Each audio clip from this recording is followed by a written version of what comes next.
Hello dear friends, Vande Mataram. Welcome to a new lecture of the Stats of Matter. In our previous lecture, we have learned about van der Waals equation P plus an square upon v square into v minus nb is equal to nRT. At the same time, compressibility factor ZB दोस्तों हमने पढ़ा था. In which condition real gas work और behave as ideal gas और कौन सी condition में ideal gas behaviour में वहाँ पे हमको क्या डेविएशन दिखने को मिला है. There are two types of deviation जो हमने पढ़े थे, positive and the negative. Particular in this lecture दोस्तों हमको पढ़ना है that how can we convert any gas into liquid. So liquefaction of the gas और how can we liquefied any gas, किसी गैस को लिक्विफाइड कैसे कर सकते हैं. टू लिक्विफाइड एनी गैस, किसी गैस को लिक्विड में कन्वर्ट करने के लिए there are to important parameters which are pressure and the temperature. Pressure and the temperature both are important parameter to convert any gas into liquid. Both are useful, both are important. But फिर भी दोस्तों अगर हमको ये कहना है which one is more important, temperature and pressure, so we can say here temperature is more important than pressure. Actually both are important for the liquefaction, but फिर भी टेम्परेचर का यूज़ वहाँ पे ज़्यादा रहेगा. अगर दोस्तों किसी भी मॉलिक्यूल को गैस मॉलिक्यूल को, नंबर ऑफ गैस मॉलिक्यूल को लिक्विड में कन्वर्ट करना है तो पहले हमको देखना पड़ेगा वहाँ पे डिफरेंस क्या होगा. सपोज ये कंटेनर में ये गैस मॉलिक्यूल है और ये लिक्विड मॉलिक्यूल है, तो यहाँ पे दोस्तों इसकी इंटरनल मूवमेंट ज़्यादा होगी. यहाँ पे इंटरनल मूवमेंट होगी but comparison to gas liquid में कम होगी. फर्स्ट. दूसरी चीज़ हमको क्या याद रखनी होगी, यहाँ पे डिस्टेंस, इंटरमोलिक्यूलर डिस्टेंस ज़्यादा होगा इन कंपेरिजन टू लिक्विड. तो हमको यहाँ पे ऐसी दो कंडीशन लानी पड़ेगी जिससे यहाँ पे इंटरमोलिक्यूलर डिस्टेंस ज़्यादा है, यहाँ पे कम है. सो इसका इंटरमोलिक्यूलर डिस्टेंस कम किया जाए. उसके लिए we have to increase the pressure. अगर प्रेशर इंक्रीज करेंगे they come together. Second condition, इसकी मूवमेंट ज़्यादा है लिक्विड में कंपेरिजन टू गैस, मूवमेंट कम है. सो मूवमेंट कम करने के लिए, उसकी इंटरनल एनर्जी कम करने के लिए क्या करना पड़ेगा, we have to decrease the temperature. वहाँ पे दोस्तों हमको टेम्परेचर डिक्रीज करना पड़ेगा. सो यहाँ पे दोस्तों दो चीज़ रहेगी, टेम्परेचर डिक्रीज करो, प्रेशर इंक्रीज करो, तब कुछ पॉसिबिलिटी बनती है to gas into liquid. Okay, so हम ये कह सकते हैं with the help of temperature, with the decrease in temperature और with the increase in pressure, और बोथ मीन्स टेम्परेचर डिक्रीज करो, प्रेशर इंक्रीज करो and you will get liquid from gas. So हम यहाँ पे लिख सकते थे that gases can be liquefied by decrease of temperature and increase of pressure. यहाँ पे दोस्तों मैंने एंड वाला सेंटेंस लिया, इसके अलावा और दो सेंटेंस क्या थे, डिक्रीज दी टेम्परेचर और इंक्रीज दी प्रेशर और बोथ. ये बोथ वाली कंडीशन दोस्तों हमारे लिए ज़्यादा यूजफुल होगी और एक्चुअली ये एग्जिस्ट करती है. एक फिनोमिना अगर पढ़ना है तो हमको किसी साइंटिस्ट को पहले याद करना होगा, किसने पर्टिकुलर इसके बारे में सबसे पहले बात की थी in a proper way, that was Thomas Andrews. अगर दोस्तों ये कंसेप्ट आएगा उसके साथ थॉमस एंड्रूज को याद रखना पड़ेगा. थॉमस एंड्रूज ने दोस्तों हमको लिक्विफिकेशन ऑफ द गैस समझाया था from the example of the CO2 carbon dioxide का. गैसियस फॉर्म में रहे कार्बन डाइऑक्साइड को solid carbon dioxide liquid carbon dioxide CO2 liquid में कन्वर्ट किया था थॉमस एंड्रूज ने. कौन कौन से पैरामीटर वहाँ पे यूज़ हुए थे और उस पैरामीटर के अकॉर्डिंग उसने किस तरह से काम किया था ये हम देख लेंगे. But before that we have to learn over ये 3 इंपॉर्टेंट टर्म्स. यहाँ पे और 3 टर्म्स हमको याद रखनी पड़ेगी. That is TC which is critical temperature. TC is critical temperature. PC is critical pressure and VC is critical volume. ऐसे तो दोस्तों इसकी डेफिनेशन है, ऐसा मिनिमम टेम्परेचर जहाँ पे लिक्विड को हम गैस में कन्वर्ट कर सके, वो टेम्परेचर को हम क्या कहेंगे, क्रिटिकल टेम्परेचर. क्रिटिकल टेम्परेचर के नीचे के टेम्परेचर को आप उस गैस को लिक्विड में कर सकते हो. पर्टिकुलर किसी गैस के लिए ये टेम्परेचर फिक्स होगा. फॉर एनी गैस, किसी गैस का जो भी क्रिटिकल टेम्परेचर है उसके ऊपर के टेम्परेचर पे आप उसको लिक्विड नहीं कर सकते. क्रिटिकल टेम्परेचर पे कर सकते हो और उसके नीचे के टेम्परेचर पे कर सकते हो. Critical pressure at the critical temperature किसी गैस को लिक्विड करने के लिए जो प्रेशर चाहिए, that required pressure is known as a critical pressure.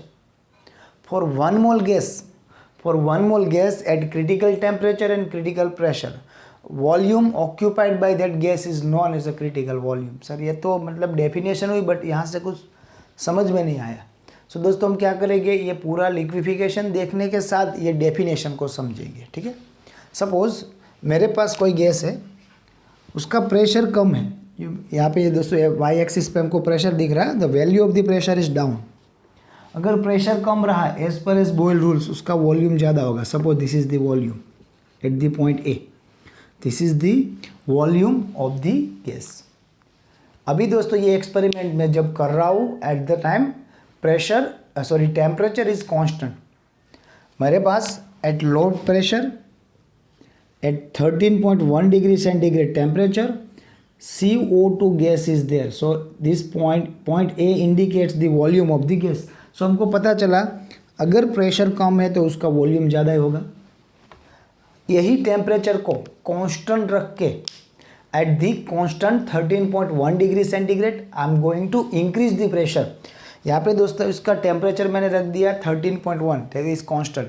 और उसके बाद अभी मैं क्या कर रहा हूँ, उसका प्रेशर बढ़ा रहा हूँ. Temperature is constant 13.1, pressure increase. So pressure increase करने के साथ at a constant temperature, pressure increase करने के साथ क्या होगा, मोलिक्यूल्स एक दूसरे से नज़दीक आएंगे, they come close together. So we can say volume is decrease, that is Boyle rule. P proportional to 1/V or V proportional to 1/P. So if we increase the pressure,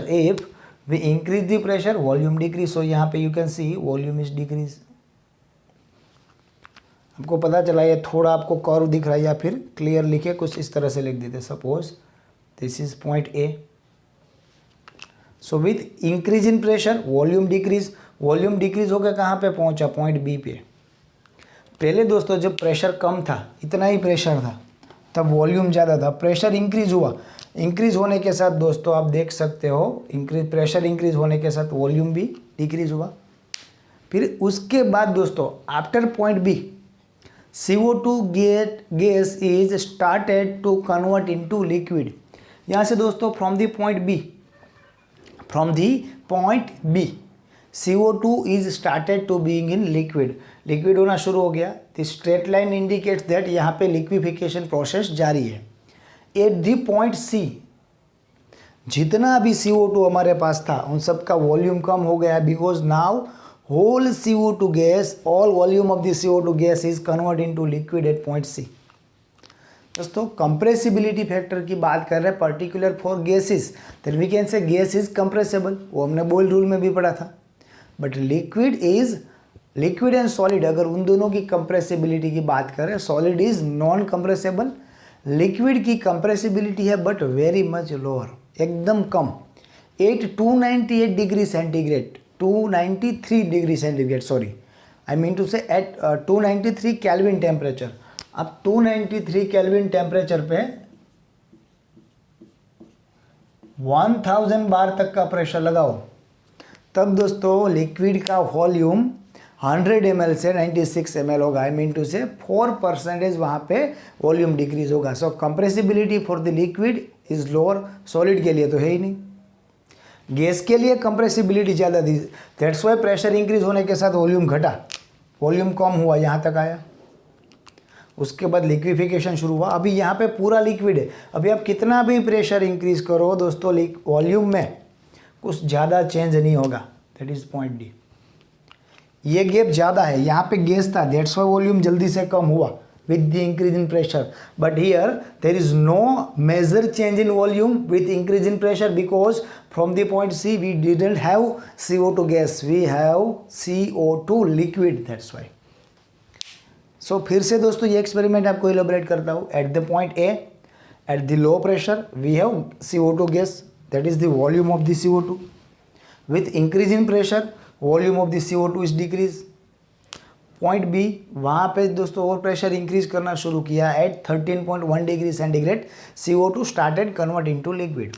eight the point C total volume of the CO2 gas is convert into liquid. So then there is no major change in volume with increase in pressure because liquid is not as much compressible as gas. तो वहाँ पे ज़्यादा कंप्रेसेबल नहीं है। जैसे बात की थी एट 293 kelvin 1000 bar only 4% compressibility for the liquid, याद रखना है, सो कम होगा। Similar experiment with the CO2 again, but this time the constant temperature is little bit higher, that is 21.5 degree centigrade, 21.5। फिर से दोस्तों ABCD हुआ, देन मैंने यहाँ पे इनिशियल वॉल्यूम लिया, that is E। E is the initial volume for the CO2 gas at fixed temperature. As we increase the pressure at constant 21.5 degree centigrade, if we increase the pressure, again volume of the CO2 gas is decreased. Here volume is decreased because CO2 is in gas form. That's why volume of the gas is decreased. Then suppose this is point F. At the point F, again CO2 is started to convert into liquid. This straight line indicates the liquefaction process FG, and suppose this is point is G. So we can say at the point G, total CO2 gas convert into liquid. Then there is no major change in the volume with increase in pressure because from the point G we have CO2 liquid and compressibility of the liquid is lower. So यहाँ पे दोस्तों ज़्यादा कोई change होगा नहीं। Then similar experiment for the, I repeat, similar experiment for the CO2 again at 31.1 degree centigrade constant temperature. दोस्तों ये temperature पे फिर से E, F, G and H। फिर यहाँ पे क्या होगा, suppose I is the initial volume for the CO2 at particular pressure. यहाँ से दोस्तों जैसे हमने उसका प्रेशर इंक्रीज करना शुरू किया at this particular point, single point, यहाँ पे हमको पूरी एक लाइन मिली, यहाँ पे भी वी हैव स्ट्रेट लाइन। अभी दोस्तों आप देखो सिंगल पॉइंट, मतलब वॉल्यूम डिक्रीज होते होते एक ऐसा पॉइंट आया, all of sudden total CO2 gas convert into liquid. Then after कितना भी प्रेशर करो वहाँ पे कुछ ज़्यादा डिफरेंस नहीं है। इट मीन्स जो टेम्परेचर पे दोस्तों एक ही पॉइंट मिलता है जहाँ पे जितना भी, आई रिपीट, जहाँ पे जितना भी वॉल्यूम है गैस का, टोटल वॉल्यूम लिक्विड में कन्वर्ट हो जाए on one single point, that temperature is known as a critical temperature. Okay, so दोस्तों मैंने आपको पहले ही बताया था, क्रिटिकल टेम्परेचर पे गैस को लिक्विड में कन्वर्ट कर सकते हैं। क्रिटिकल टेम्परेचर से कम टेम्परेचर पे भी गैस को लिक्विड कर सकते हैं। मैंने आगे शायद मिनिमम बोल दिया था, मैक्सिमम टेम्परेचर, सॉरी, शायद in the definition of the critical temperature मैंने वहाँ पे मिनिमम वर्ड यूज़ किया था, मैक्सिमम। सो मैक्सिमम कौन से टेम्परेचर पे, 31.1 पे CO2 का टोटल गैस का टोटल लिक्विड में कन्वर्ट हो जाएगा। उसके बाद आप कितना भी प्रेशर इंक्रीज करो, there is no major change. But ये क्रिटिकल टेम्परेचर के नीचे के टेम्परेचर पे आप उसको लिक्विड कर सकते हो, जो मैक्सिमम टेम्परेचर हो, जहाँ पे ये पूरी स्ट्रेट लाइन ना मिले, आपको ओनली वन पॉइंट मिले, that point for different gas is known as a critical temperature. At the critical temperature to convert gas into liquid, required pressure is known as the critical pressure. Clear?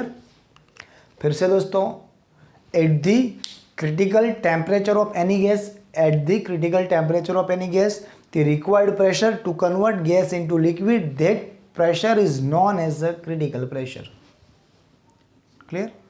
At critical temperature and critical pressure, volume of the one mole gas is known as the critical volume VC, that is TC, PC and VC. Clear है? So ultimately ये दोस्तों concept easy है, but यहाँ पे आपको क्या करना पड़ेगा, आपका कंसंट्रेशन ज़्यादा होना चाहिए। फिर दोस्तों एक बात जो सबसे इम्पोर्टेंट है, सपोज यहाँ पे मेरे पास 31.1 की जगह पे सपोज 32 डिग्री सेंटीग्रेड टेम्परेचर है।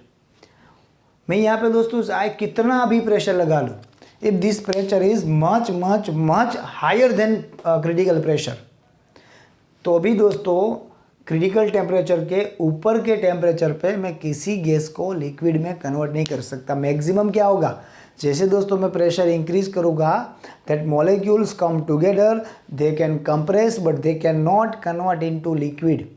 कौन से टेम्परेचर के ऊपर? क्रिटिकल टेम्परेचर के ऊपर। So at the 31.1 degree centigrade CO2 can be liquefied. Below the temperature और we can say below the 31.1 degree centigrade it can be liquefied. अगर दोस्तों 31.1 से नीचे का टेम्परेचर है देन प्रेशर भी क्रिटिकल प्रेशर जितना नहीं चाहिए उससे कम प्रेशर भी हो जाएगा। अगर आपका जो टेम्परेचर है वो क्रिटिकल टेम्परेचर से कम है तब दोस्तों लिक्विफिकेशन के लिए आपको जो प्रेशर चाहिए वो प्रेशर भी क्या होगा? क्रिटिकल प्रेशर से कम होगा। बट अगर दोस्तों टेम्परेचर क्रिटिकल टेम्परेचर से ज़्यादा है फिर आप कितना भी चाहे प्रेशर लगा लो इसको लिक्विफाइड नहीं कर सकते। दैट्स वाई मैंने पहले ही बताया था that temperature is more important term than the pressure. I repeat here, temperature is more important term than the pressure. So ये प्रेशर से ज़्यादा इम्पोर्टेंट टर्म रहेगी टेम्परेचर। ओके, सो फिर से जल्दी से दोस्तों पूरा रिवाइज करते हैं। We have amount of the CO2 gas that is point A, pressure कम है, जैसे प्रेशर इंक्रीज किया वॉल्यूम डिक्रीज हुआ पॉइंट बी। फिर at the constant 31.1 degree centigrade क्या हुआ? वहाँ पे दोस्तों लिक्विफिकेशन प्रोसेस स्टार्ट हुई। At the point C total CO2 convert into liquid. उसके बाद कितना भी प्रेशर इंक्रीज किया कुछ ज़्यादा चेंज नहीं मिला because all CO2 is in liquid form. Similar experiment at 21.5 degree centigrade but you can C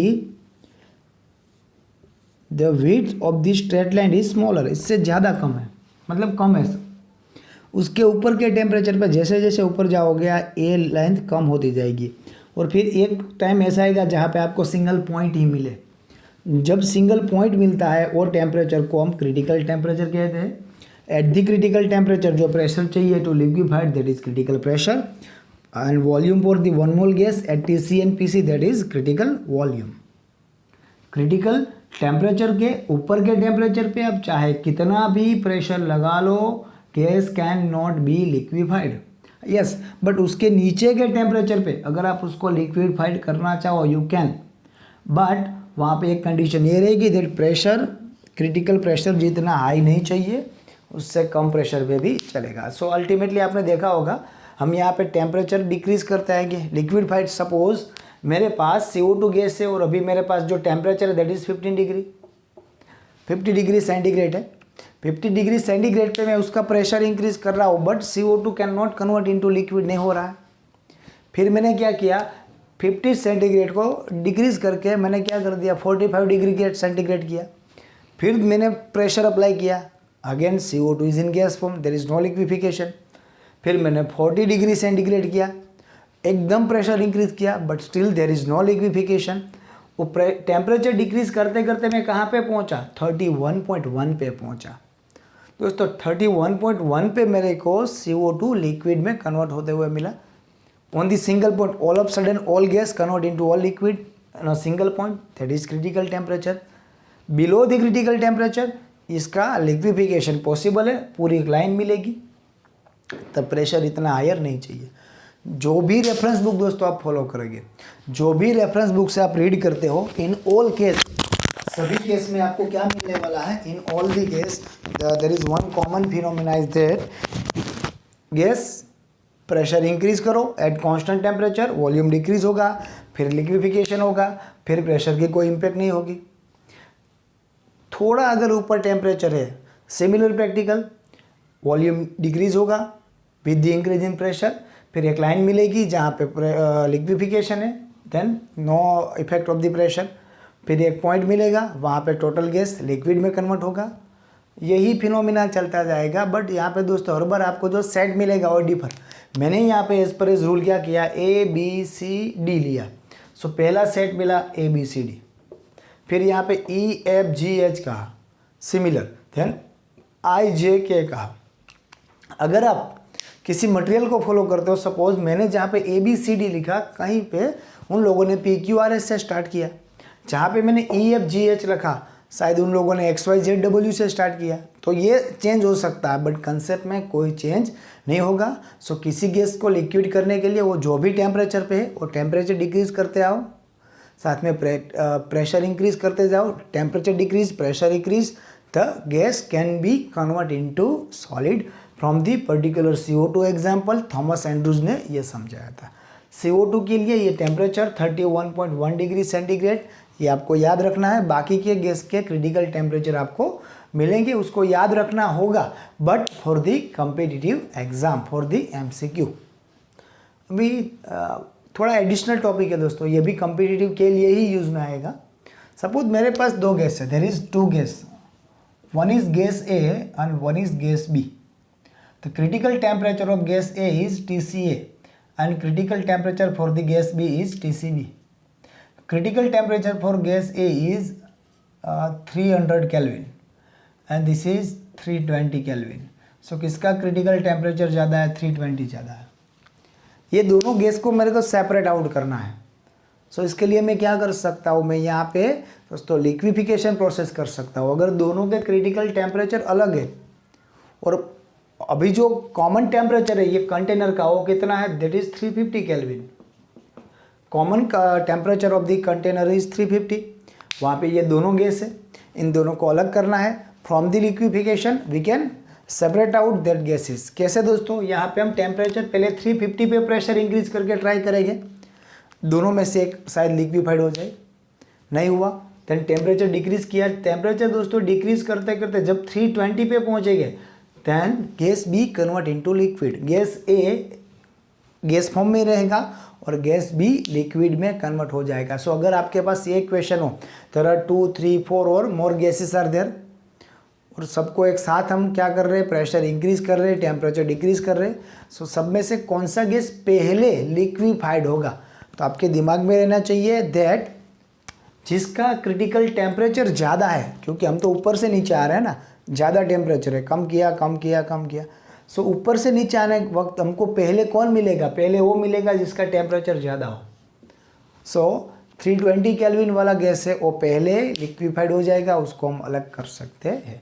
O2N2 gas को एटमॉस्फेयर से जो भी कंपनीज O2N2 गैस को सक करते हैं, उनको अलग करने के लिए ये फिनोमिना यूज़ हो सकता है।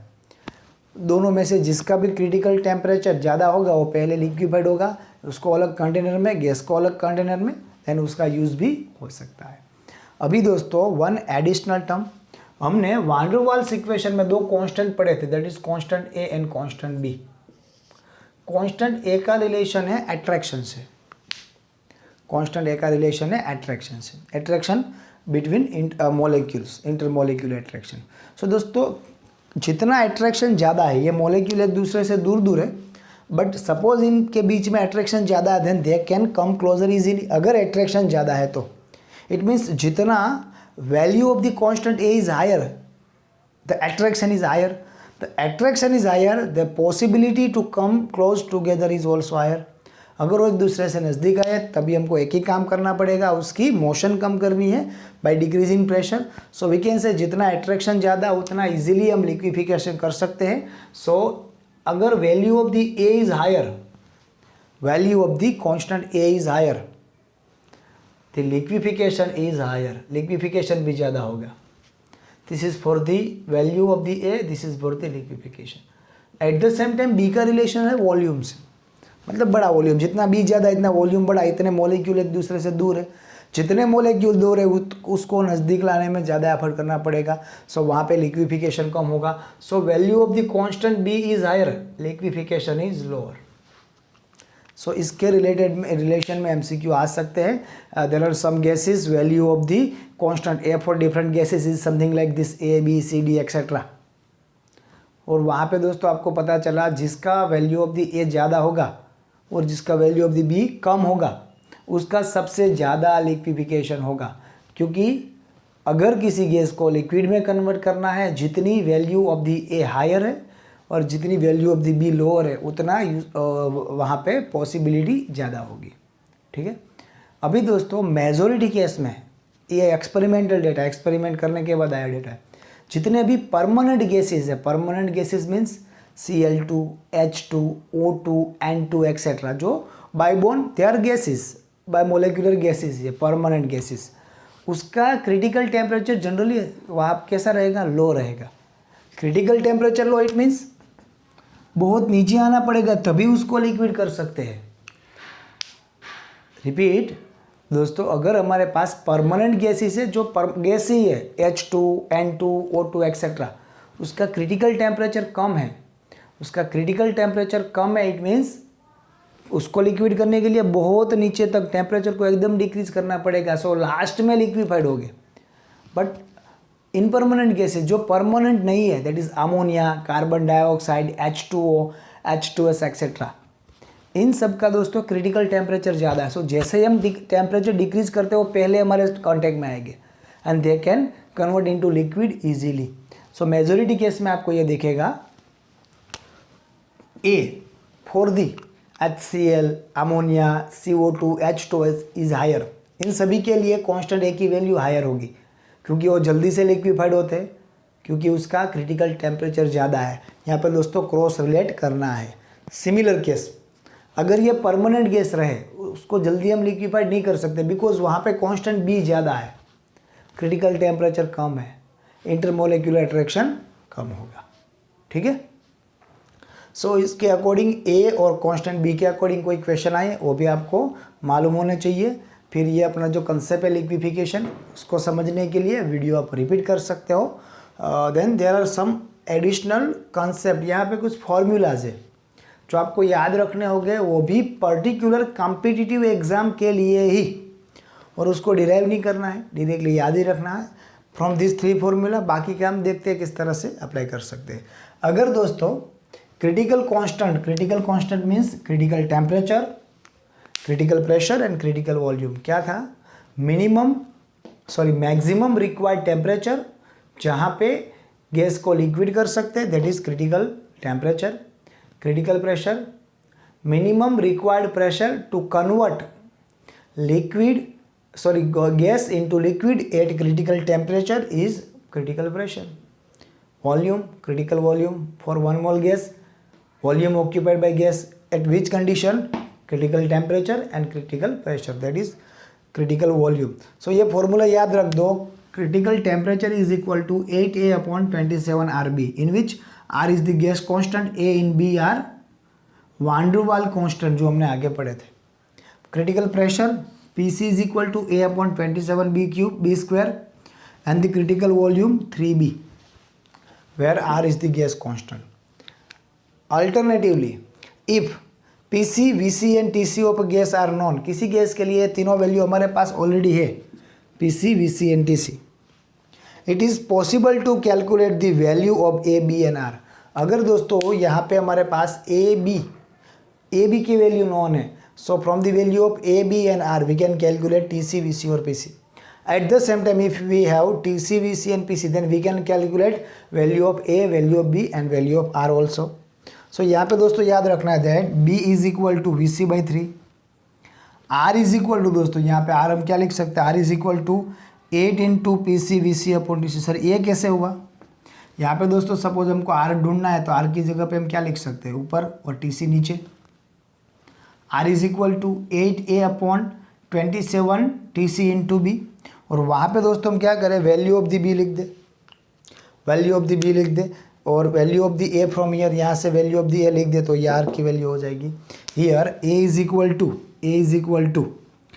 27 PC into B square, 27 PC into B square. Sir यहाँ पे तो ऐसा कुछ है ही नहीं, सो यहाँ पे 27 for the A 27 B square into PC, value of the B is there. अगर वो वैल्यू लिख के फिर उसको दोस्तों आप इलोबरेट करो, then you will get A is equal to 3 PC VC square. अभी इसको अगर आप सॉल्व करो तो भी ठीक है, रट्टा मारो मगअप करो तो भी ठीक है।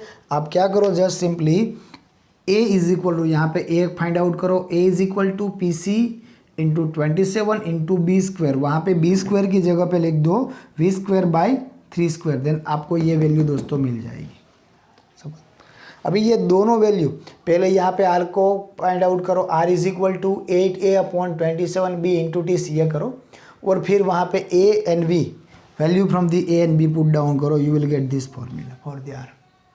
Okay, it may be noted that it is generally difficult to determine VC accurately. Actual में दोस्तों अगर क्रिटिकल वॉल्यूम डिटरमाइन करना है एक्चुअल में little bit harder, but still therefore it is better to calculate A and B from PC and TC।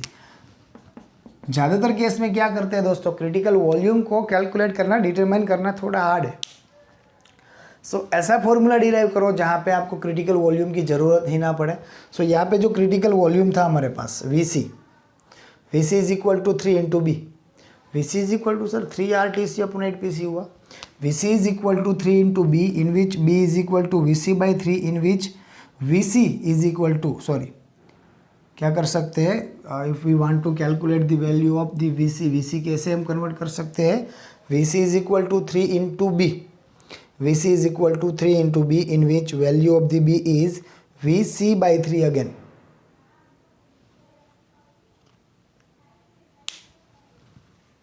So finally, after liquefaction of the gas, there are some important, I repeat, there are some important equations are there जो आपको याद रखने हैं। Derive भी कर सकते हो, इतना मैथ आपको आता है, बट ज़रूरी नहीं है इसकी डेरिवेशन कहीं आपको पूछी जाए। But from this particular given equations, I repeat, from this particular given equation कई बार MCQ आ भी सकते हैं, पॉसिबिलिटी इज देयर। सो मैंने आपको ये MCQ यहाँ पे लिख के दे दिए, इसको राइट डाउन करना है, मार्कअप करना है, और अगर आपके पास टाइम है then you can elaborate this. आप इसको फाइंड आउट भी कर सकते हो, जस्टिफाई कर सकते हो, ठीक है। अभी दोस्तों इसको ज़रा जल्दी से कंप्लीट करना है, बिकॉज आफ्टर दिस सेशन हमको अभी पढ़ना है लिक्विड की कुछ प्रॉपर्टी। सर ये चैप्टर हाफ हुआ, आई मीन टू से गैस खत्म और लिक्विड शुरू, इट मीन्स जितना टाइम गैस में लगा उतना ही टाइम लिक्विड में लगेगा? नो, इतना ज़्यादा टाइम नहीं लगेगा दोस्तों। गैस लिक्विड को इतने डेप्थ में जाके पढ़ने की ज़रूरत नहीं है, कुछ बेसिक टर्म ही है, कुछ बेसिक प्रॉपर्टीज़ है that we have to learn, boiling point, density, surface tension, viscosity etcetera. But for that आपको यहाँ पे एक वीडियो दिया गया है, आपको विद द फुल कॉन्सेंट्रेशन वो वीडियो देखना है, समझना है, इम्पोर्टेंट टर्म की नोट्स बनानी है। इन द नेक्स्ट लेक्चर वही नोट्स को दोस्तों मैं शॉर्ट में आपको इलोबरेट करूँगा, then theoretical portion of this chapter हम क्लोज करेंगे। उसके बाद कुछ न्यूमेरिकल पार्ट बाकी रहेगा that we will learn in the Zoom session और वीडियो लेक्चर ऑल्सो, ठीक है। सो यहाँ से दोस्तों जो वीडियो आएगा वो वीडियो आपको एंजॉय करना है। In this video we will discuss in detail about a liquefaction of gases. Thomas Andrews performed some experiments on carbon dioxide gas to understand pressure, temperature, volume relations in both gaseous and liquid state. He plotted different graphs of pressure versus volume for carbon dioxide gas number of times at constant temperatures. Such curves are isotherm. At 48.1 degrees Celsius temperature, the curve is hyperbola and obeys Boyle's law. Thus, the gas behaves as ideal gas at this temperature. At this temperature, gas cannot be liquefied even by applying high pressure. As the temperature is lowered, gases show deviation from ideal behavior. At 30.98 degrees Celsius temperature and 73 atmospheric pressure, liquid carbon dioxide appears for first time. This temperature is the critical temperature, that is TC. Volume of 1 mole of gas at critical temperature is called critical volume, that is VC, and corresponding pressure is called critical pressure, that is PC. Altogether, TC, VC, PC are called critical constants. With increase in pressure, more gas converted into liquid and volume reduces. Gradually, all gaseous carbon dioxides get converted to liquid state. Further increase in pressure causes no effect on the volume as liquid is incompressible. At 21.5 degrees Celsius, gaseous carbon dioxide exists up to point B. At point B, that is 60 atmospheric pressure, liquefaction of carbon dioxide starts. It continues till point C, where liquefaction is complete and gas is fully condensed.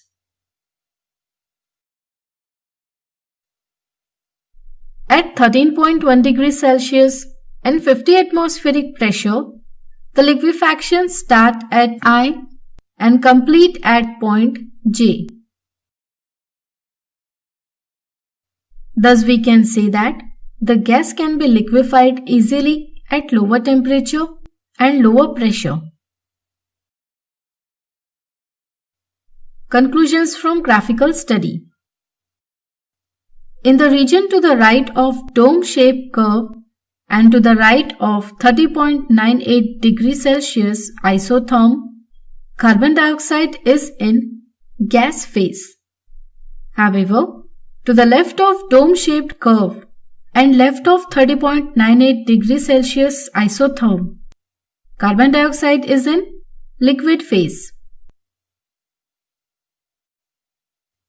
In the region below dome-shaped curve, both liquid phase and gaseous phase occur simultaneously, and so this is the two-phase region.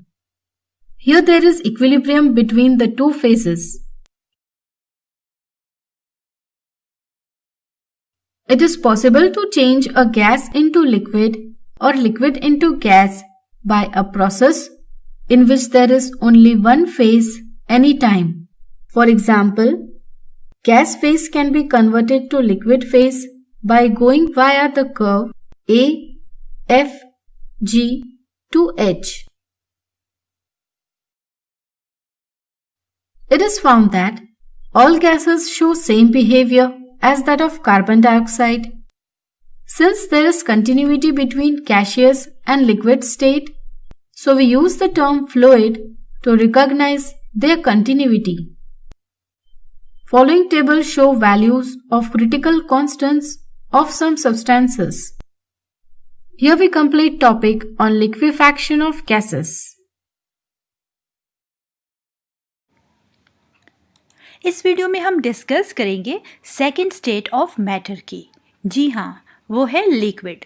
Liquid क्या होते हैं, वो कौन सी properties हैं या characteristics हैं जिसके बिना पर लिक्विड्स को हम डिस्टिंग्विश कर सकते हैं सॉलिड और गैसेस से। यही हम इस वीडियो में डिस्कस करेंगे। चलिए शुरू करते हैं।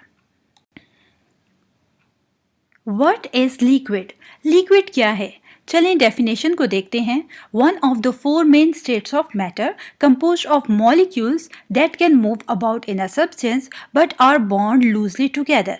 हम जानते हैं कि मैटर की फोर स्टेट्स होती हैं जो है सॉलिड, लिक्विड, गैस और plasma. Liquid second state of matter है जो कि कंपोस्ट करता है एटम्स या मॉलिक्यूल्स में। लेकिन याद रखें कि जो लिक्विड के मॉलिक्यूल्स होते हैं वो इस तरीके से लूजली अटैच होते हैं एक दूसरे के साथ कि वो स्लाइड कर सकते हैं या मूव कर सकते हैं। मीन्स वो अपनी जगह पर लिक्विड के मॉलिक्यूल फिक्स नहीं होते, क्योंकि उन मॉलिक्यूल्स के दरमियान जो फोर्स ऑफ अट्रैक्शन होती है वो वीक होती है। यही वजह है कि लिक्विड के मॉलिक्यूल स्लाइड करने की वजह से जिस कंटेनर में डाले जाता है लिक्विड, वो उसी की शेप को एक्वायर कर लेता है और हम कहते हैं कि लिक्विड की अपनी कोई शेप नहीं होती। यहाँ हम बात करते हैं लिक्विड की एग्जांपल्स की। फर्स्ट एग्जांपल जो कि मोस्ट कॉमन एग्जांपल है लिक्विड की वो है water. Second example milk. Third example oil. Fourth example है हमारे पास जूस। चलें डिस्कस करते हैं कुछ कॉमन प्रॉपर्टीज़ या कैरेक्टरिस्टिक्स ऑफ लिक्विड, ताकि हम इजीली डिस्टिंग्विश कर सकें लिक्विड को सॉलिड या गैसेस से। यहाँ पर हमारे पास जो कॉमन प्रॉपर्टीज़ हैं लिक्विड की वो हैं no definite shape, means liquid की कोई शेप नहीं होती। सेकंड, डेफिनेट वॉल्यूम, मीन्स इसका एक स्पेसिफिक अमाउंट ऑफ वॉल्यूम होता है। थर्ड है फोर्स ऑफ अट्रैक्शन, मीन्स किस किस्म की force of attraction liquid molecules के दरमियान पाई जाती है। फोर्थ है काइनेटिक मॉलिक्यूलर एनर्जी, यहाँ पर हम बात करेंगे कि लिक्विड के मॉलिक्यूल्स की काइनेटिक एनर्जी क्या होती है, किस तरीके से होती है। इसके बाद है हमारे पास डिफ्यूजन। इसके बाद फ्लूइडिटी, मीन्स लिक्विड फ्लो करता है या नहीं। फिर है कंप्रेसिबिलिटी, क्या लिक्विड कंप्रेस होता है या नहीं, ये यहाँ पर हम बात करेंगे। साथ ही लिक्विड की डेंसिटी की बात करेंगे और एक स्पेशल जो प्रॉपर्टी है लिक्विड की यहाँ पर हम वो डिस्कस करेंगे, वो है इवेपोरेशन। चलिए इन प्रॉपर्टीज़ को हम डिटेल में स्टडी करते हैं। चलिए डिस्कस करते हैं फर्स्ट प्रॉपर्टी ऑफ लिक्विड जो है no definite shape, means liquid की कोई शेप नहीं होती, बल्कि जिस कंटेनर में लिक्विड को डाला जाता है वो उसी की शेप को ऑक्यूपाई कर लेता है। इसी को जानने के लिए यहाँ एक एक्सपेरिमेंट परफॉर्म करते हैं। सबसे पहले हम लिक्विड या वाटर लेंगे और उसे एक ग्लास में शिफ्ट कर देंगे। क्या देखते हैं कि लिक्विड जो है ये वाटर जो है उसने ग्लास की शेप को ले लिया है। अब इस वाटर को हम ट्रांसफ़र कर देते हैं राउंड बॉटम फ्लास्क में। आप देख सकते हैं कि अब जो वाटर है उसने राउंड बॉटम फ्लास्क की शेप ले ली है। अब राउंड बॉटम फ्लास्क से इस वाटर को फाइनली हम ट्रांसफ़र कर लेते हैं एक केटल में। रिजल्ट हमारे पास क्या आता है कि अब वाटर ने, लिक्विड ने किसकी शेप ले ली है, केटल की शेप उसने ऑक्यूपाई कर लिया है। इस एक्सपेरिमेंट से हम ये कंक्लूड करते हैं कि लिक्विड की कोई शेप नहीं होती, बल्कि जिस कंटेनर में उसे डाल दिया जाता है वो उसी की शेप को ऑक्यूपाई कर लेता है। ऐसा क्यों होता है? दर हकीकत जो लिक्विड के मॉलिक्यूल्स होते हैं उनके दरमियान जो वीक फोर्स ऑफ अट्रैक्शन होती है, यही वजह है कि लिक्विड के मॉलिक्यूल्स जो होते हैं वो एक दूसरे के साथ जो है लूजली अटैच होने की वजह से स्लाइडिंग कर रहे होते हैं, जिसकी वजह से जिस कंटेनर में लिक्विड को डाल दिया जाता है वो उसी की शेप को ऑक्यूपाई कर लेता है। सेकेंड प्रॉपर्टी है लिक्विड की डेफिनेट वॉल्यूम, मींस लिक्विड का एक खास या स्पेसिफिक वॉल्यूम होता है। इसी को जानने के लिए यहाँ एक एक्सपेरिमेंट हम परफॉर्म करते हैं। सबसे पहले हम वाटर लेते हैं जो कि एक लिक्विड है और उसे ग्लास में शिफ्ट कर देते हैं। यहाँ पर हम मार्क कर देते हैं कि वाटर का लेवल ग्लास में क्या है। हमें मालूम ये होता है कि जो लिक्विड है इस ग्लास में वो है 100 मिलीलीटर। अब इस ग्लास से हम लिक्विड को या वाटर को ट्रांसफ़र करते हैं राउंड बॉटम फ्लास्क में। अगेन जब हम देखते हैं कि इसका वॉल्यूम अब वाटर का क्या है, तो हमें मालूम होता है कि वाटर का वॉल्यूम 100 मिलीलीटर है, मींस वही वॉल्यूम है इस राउंड बॉटम फ्लास्क में वाटर का जो कि ग्लास में था। अब इस राउंड बॉटम फ्लास्क से हम ये वाटर को शिफ्ट कर देते हैं जग में। एज अ रिज़ल्ट जब हम देखते हैं कि वाटर का यहाँ पर वॉल्यूम क्या है, तो अगेन इसका वॉल्यूम 100 मिलीलीटर ही रहता है। इस एक्सपेरिमेंट से हमें ये मालूम होता है कि वॉल्यूम जो है लिक्विड का एक स्पेसिफिक वॉल्यूम होता है जो कि अगर हम किसी भी कंटेनर में डाल दें उसका वॉल्यूम चेंज नहीं होगा। यही वजह है कि ये कहा जाता है कि एक लिक्विड जो है, कोई भी लिक्विड जो है उसका एक डेफिनेट वॉल्यूम होता है। थर्ड प्रॉपर्टी है लिक्विड की force of attraction, means liquid के दरमियान किस किस्म की फोर्स ऑफ अट्रैक्शन मौजूद होती है। याद रखें कि फोर्स ऑफ अट्रैक्शन डिपेंड करती है कि कितना ज़्यादा मॉलिक्यूल्स के दरमियान एम्प्टी स्पेसेस हैं। जब कभी हमारे पास जो मॉलिक्यूल्स हैं उनके दरमियान एम्प्टी स्पेसेस कम होंगे तो as a result force of attraction जो होगी वो स्ट्रॉन्ग फोर्स ऑफ अट्रैक्शन होगी। यहाँ आप देख सकते हैं कि हमारे पास एक डायग्राम है जो कि सॉलिड की डायग्राम ड्रा की गई है। यहाँ पर सॉलिड के मॉलिक्यूल्स क्योंकि क्लोजली पैक्ड होते हैं, एक दूसरे के साथ बहुत करीब करीब होते हैं, यही वजह है कि जब बहुत ज़्यादा कम एम्प्टी स्पेसेस पाई जाएंगी मॉलिक्यूल्स के दरमियान। जैसे कि सॉलिड के मॉलिक्यूल्स क्लोजली पैक्ड होते हैं, तो एज अ रिजल्ट यहाँ पर स्ट्रॉन्ग फोर्स ऑफ अट्रैक्शन मौजूद होगी। अब बात करते हैं गैसेस की। आप जानते होंगे कि जैसे गैस के मॉलिक्यूल्स एक दूसरे से काफ़ी डिस्टेंस पर मौजूद होते हैं, मींस गैस के मॉलिक्यूल्स के दरमियान बहुत ज़्यादा लार्ज एम्प्टी स्पेसेस होती हैं। यही वजह है कि इनके दरमियान फोर्स ऑफ अट्रैक्शन बहुत ज़्यादा वीक होती है। यहाँ हम जानेंगे कि लिक्विड के दरमियान जो इसके मॉलिक्यूल्स हैं, यहाँ पर फोर्स ऑफ अट्रैक्शन कैसी होती है। अगर आप डायग्राम में देखें, जो लिक्विड के मॉलिक्यूल्स हैं वो जो हैं उनके दरमियान जो डिस्टेंस है वो ज़्यादा है एज़ कम्पेयर टू सॉलिड और कम है as compare to gases. Means जो फोर्स ऑफ अट्रैक्शन होगी वो भी इंटरमीडिएट होगी बिटवीन सॉलिड एंड गैसेस। यहाँ पर आप ये देख सकते हैं कि जो हमारे पास लिक्विड है उसके दरमियान फोर्स ऑफ अट्रैक्शन जो होगी वो सॉलिड के मॉलिक्यूल्स के मुकाबले में कम होगी, क्योंकि यहाँ पर जो लिक्विड के मॉलिक्यूल्स हैं उनके दरमियान डिस्टेंस जो है वो ज़्यादा है एज़ कम्पेयर टू सॉलिड्स। जहाँ तक बात है गैसेस की, तो गैस के मॉलिक्यूल्स के मुकाबले में लिक्विड के मॉलिक्यूल्स एक दूसरे के करीब होते हैं। मींस इनके दरमियान इंटरमॉलिक्यूलर डिस्टेंस या स्पेसेस कम होती हैं, जैसे कि आप डायग्राम में देख सकते हैं। यही वजह है कि लिक्विड के मॉलिक्यूल्स के दरमियान फोर्स ऑफ अट्रैक्शन ज़्यादा होती है as compare to gases.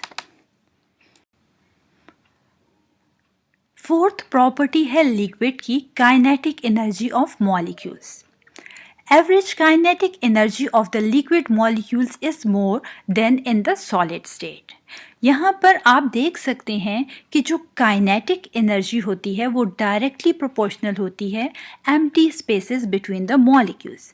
Means molecules के दरमियान कितना डिस्टेंस मौजूद है इस पर काइनेटिक एनर्जी डिपेंड करती है।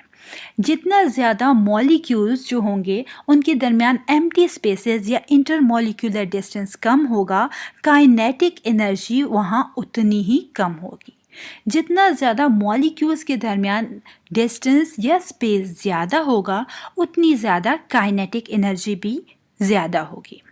यहाँ आप देख सकते हैं कि फर्स्ट डायग्राम जो कि सॉलिड की है, सॉलिड के मॉलिक्यूल्स एक दूसरे के बहुत करीब करीब होते हैं। मींस उनके दरमियान जो है इंटरमॉलिक्यूलर डिस्टेंस ना होने के बराबर होता है। यही वजह है कि कम स्पेस होने की वजह से काइनेटिक एनर्जी जो है सॉलिड के केस में बहुत ज़्यादा कम होती है और मॉलिक्यूल्स जो हैं सॉलिड की अपनी ही जगह पर वाइब्रेट कर रहे होते हैं। जहाँ तक गैस की हम बात करें तो गैस के मॉलिक्यूल्स एक दूसरे से काफ़ी ज़्यादा डिस्टेंस पे होते हैं। मींस उनके दरमियान जो है इंटरमॉलिक्यूलर डिस्टेंस बहुत ज़्यादा होता है, उनको ज़्यादा स्पेस मिलता है मूव करने के लिए। यही वजह है कि गैस के मॉलिक्यूल्स की काइनेटिक एनर्जी बहुत ज़्यादा होती है। बात करते हैं लिक्विड्स की।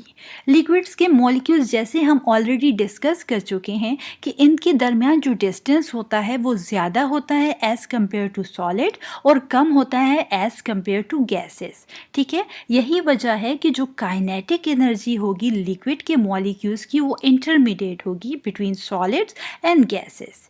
यहाँ पर क्योंकि लिक्विड के मॉलिक्यूल्स आप देख सकते हैं सॉलिड के मॉलिक्यूल्स के मुकाबले में कुछ फासले पर हैं, यही वजह है कि यहाँ पर काइनेटिक एनर्जी लिक्विड के मॉलिक्यूल्स की ज़्यादा होगी सॉलिड के मुकाबले में, और गैसेस के मुकाबले में यहाँ पर काइनेटिक एनर्जी कम होगी क्योंकि गैस के मुकाबले में यहाँ पर डिस्टेंस जो है इनका कम है मॉलिक्यूल्स का। फिफ्थ प्रॉपर्टी है लिक्विड की डिफ्यूजन। यहाँ पर हम लिक्विड्स की बात कर रहे हैं इसलिए हम डिफ्यूजन को डिफाइन करेंगे intermixing of liquids. Means liquid के आपस में मिक्स हो जाने की प्रोसेस को डिफ्यूजन कहेंगे। इस डिफ्यूजन को लिक्विड्स में समझने के लिए एक एक्सपेरिमेंट यहाँ हम परफॉर्म करेंगे। आप देख सकते हैं कि हमारे पास इंक है जो कि ब्लू कलर की है और इंक लिक्विड की फॉर्म में होती है और कंटेनर में हमारे पास वाटर है। जैसे ही इंक को हम वाटर में ऐड करेंगे तो आप नोटिस करेंगे कि वाटर का कलर डार्क ब्लू हो जाएगा। मींस यहाँ पर डिफ्यूजन का प्रोसेस होगा। अब इस कंटेनर में आप देख सकते हैं कि जो इंक के मॉलिक्यूल्स हैं उसको मैंने डार्क ब्लू कलर से डिनोट किया है, जबकि वाटर के मॉलिक्यूल्स को ऑरेंज कलर से डिनोट किया है। अब डिफ्यूजन के प्रोसेस में होता क्या है, हम जानते हैं कि लिक्विड के मॉलिक्यूल्स एक दूसरे से कुछ फासले पर होते हैं, मींस इनके दरमियान किसी हद तक जो होती है वो स्पेस पाई जाती है। जैसे ही इंक को हमने इस वाटर में ऐड किया तो क्या हुआ कि ये जो एम्प्टी स्पेसेस थी उसको इंक के मॉलिक्यूल्स ने फिल कर लिया, जैसे कि आप डायग्राम में देख सकते हैं। एज अ रिजल्ट जो है डिफ्यूजन का प्रोसेस हो गया यहाँ पर, ठीक है। और हमारे पास जो वाटर का कलर था वो चेंज हो गया डार्क ब्लू में, जो कि इंक का कलर है। सिक्स्थ प्रॉपर्टी है लिक्विड की फ्लूइडिटी, मींस लिक्विड फ्लो करते हैं, लिक्विड की फ्लोइंग नेचर होती है। इस फ्लोइंग नेचर ऑफ लिक्विड्स को जानने के लिए हम एक एक्सपेरिमेंट परफॉर्म कर सकते हैं। हम एक ग्लास ऑफ वाटर लेते हैं और उसे एक टेबल पर डाल देते हैं। थोड़ी देर बाद हम देखेंगे कि जिस जगह पर हमने वाटर डाला था वो वाटर फ्लो करके टेबल के दूसरे कॉर्नर तक चला गया। इस एक्सपेरिमेंट से हम ये जान सकते हैं कि वाटर की फ्लोइंग नेचर होती है। इसके अलावा अगर हम देखें तो जो ओशंस हैं, रिवर्स हैं, सी है, वहाँ पर भी अगर आप देखें तो वाटर फ्लो कर रहा होता है। क्यों फ्लो कर रहा होता है? जो हम ऑलरेडी डिस्कस कर चुके हैं कि जो लिक्विड के मॉलिक्यूल्स होते हैं वो लूजली बाउंड होते हैं एक दूसरे के साथ और उनके दरमियान वीक फोर्स ऑफ अट्रैक्शन मौजूद होती है। यही वजह है कि लिक्विड के मॉलिक्यूल्स जो हैं वो स्लाइड करते हैं एक दूसरे के ऊपर। As a result liquid flow करता है। सेवेंथ प्रॉपर्टी है लिक्विड्स की डेंसिटी। जैसे कि हम जानते हैं कि डेंसिटी इक्वल होती है मास और वॉल्यूम, मींस डेंसिटी डिपेंड करती है मास पर और वॉल्यूम पर किसी भी सब्सटेंस की। यहाँ आप देख सकते हैं कि डेंसिटी डायरेक्टली प्रोपोर्शनल है मास के, मींस जैसे जैसे किसी सब्सटेंस का मास बढ़ेगा उसकी डेंसिटी इंक्रीज होगी, जबकि डेंसिटी इन्वर्सली प्रोपोर्शनल है वॉल्यूम के, मींस जैसे वॉल्यूम बढ़ेगा डेंसिटी जो है उस सब्सटेंस की कम होगी और जैसे ही वॉल्यूम किसी सब्सटेंस का कम होगा उसकी डेंसिटी बढ़ेगी। यही वजह है कि हम जानते हैं कि जो हमारे पास लिक्विड है उसका मास ज़्यादा होता है एज कंपेयर टू गैसेस के मुकाबले में। यही वजह है कि उसकी डेंसिटी जो है वो ज़्यादा होती है एज कंपेयर टू गैसेस। जबकि दूसरी तरफ हम देखें तो जो लिक्विड्स का मास है वो कम होता है as compare to the solids के मुकाबले में। यही वजह है कि लिक्विड की डेंसिटी भी कम होती है एज कंपेयर टू सॉलिड। यहाँ बात करते हैं एक स्पेशल प्रॉपर्टी ऑफ लिक्विड की, जो है इवेपोरेशन। इवेपोरेशन क्या है? Evaporation means change of liquid into gaseous state, means liquid क्या गैस स्टेट में चेंज हो जाने को इवेपोरेशन कहा जाता है। याद रखें कि लिक्विड इवेपोरेट करते हैं तमाम टेम्परेचर पर अबव 0 सेल्सियस या -273 केल्विन, ठीक है। जब कभी हमारे पास 0 सेल्सियस से ज़्यादा टेम्परेचर होगा, याद रखें तो उससे ऊपर तमाम टेम्परेचर पर लिक्विड इवेपोरेशन करते हैं। ये इवेपोरेशन का प्रोसेस जो है ये ज़्यादा होगा या कम होगा, ये डिपेंड करता है काइनेटिक एनर्जी ऑफ मॉलिक्यूल्स पर। मींस जितनी ज़्यादा काइनेटिक एनर्जी मॉलिक्यूल्स की ज़्यादा होगी, रेट ऑफ इवेपोरेशन उतना ही ज़्यादा होगा। जितनी काइनेटिक एनर्जी मॉलिक्यूल्स की कम होगी उतना ही रेट ऑफ इवेपोरेशन भी कम होगा। आप ये एक्सपीरियंस कर चुके होंगे कि जब कभी हम कपड़ों को वॉश करते हैं और उन्हें बाहर फैलाते हैं तो आप देखते हैं कि गर्मियों में वो कपड़े बहुत आसानी से ड्राई हो जाते हैं, ठीक है। क्यों? वहाँ पर ड्राई हो जाने का प्रोसेस फास्ट होता है एज़ कंपेयर टू विंटर के मुकाबले में, क्योंकि आप देख सकते हैं कि यहाँ पर जो इवेपोरेशन प्रोसेस हो रहा होता है और इवेपोरेशन का प्रोसेस जो है डिपेंड करता है टेम्परेचर पर। जैसे ही टेम्परेचर बढ़ाते हैं तो जो मॉलिक्यूल्स हैं उनकी काइनेटिक एनर्जी बढ़ जाने की वजह से जो सरफेस के मॉलिक्यूल्स होते हैं वो इवेपोरेट हो जाते हैं, मींस लिक्विड से गैसियस स्टेट में कन्वर्ट हो जाते हैं। एज अ रिजल्ट आप देख सकते हैं कि जो हमारे पास जो क्लॉथ्स होते हैं वो ईजिली ड्राई हो जाते हैं। जबकि अगर विंटर में हम बात करें तो विंटर में क्योंकि टेम्परेचर कम होता है, मींस वहाँ पर जो काइनेटिक एनर्जी होती है सरफेस मॉलिक्यूल्स की वो कम हो जाने की वजह से इवेपोरेशन का प्रोसेस जो है वो स्लो हो जाता है। यही वजह है कि हमारे जो क्लॉथ्स हैं वो समर में इजीली ड्राई हो जाते हैं सनलाइट में एज कंपेयर टू विंटर के मुकाबले में। फ्रेंड, आई होप सबको properties of the gases, properties for the liquid ये समझ में आया होगा। इसकी नोट्स आपके लिए यूज़फुल है जो हम नेक्स्ट वीडियो लेक्चर में यूज़ करेंगे। मिलते हैं नेक्स्ट लेक्चर में। टिल देन घर पे रहिए, सेफ रहिए, पढ़ते रहिए।